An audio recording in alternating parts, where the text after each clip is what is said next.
All right, guys, welcome back. It's time to give Ryan these beautiful Radial Highline DI boxes.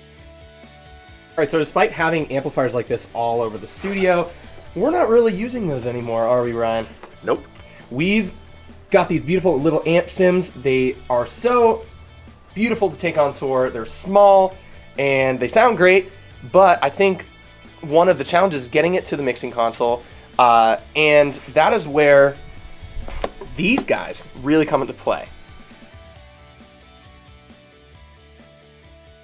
So we have a second guitar player that's joining us on some of the songs on the tour this year, and I'm running out of the quad cortex here, as well as Trevor.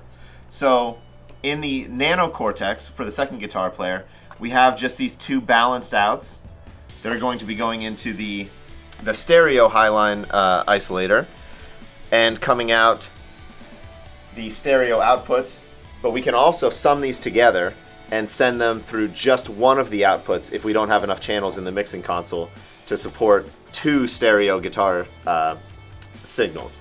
So we can just have one if we want to, but still using both outputs of the nano cortex. Again, it's going to be summed through the Highline stereo line isolator and sent out to the front of house.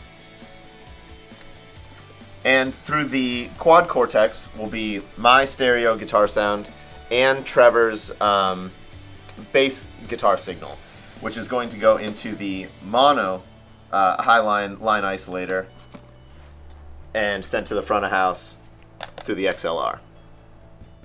We were also talking about earlier that you could also, say if you're playing a electric drum kit, you could utilize these. Yeah, so the stereo outputs of the electronic drum kit could go into the stereo inputs here. Yeah. And then again can be summed with the sum button to just one of the XLR outputs.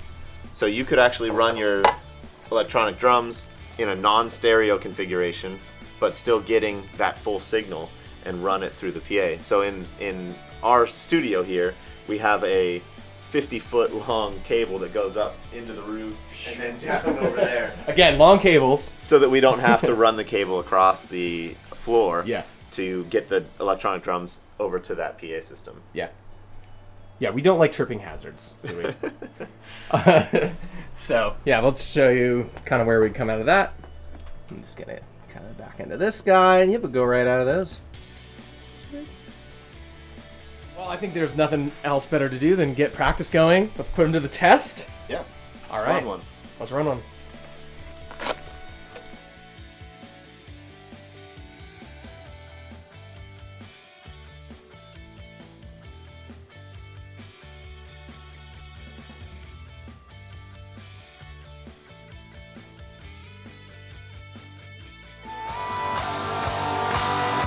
Cry through it, shape shift and drag the past again.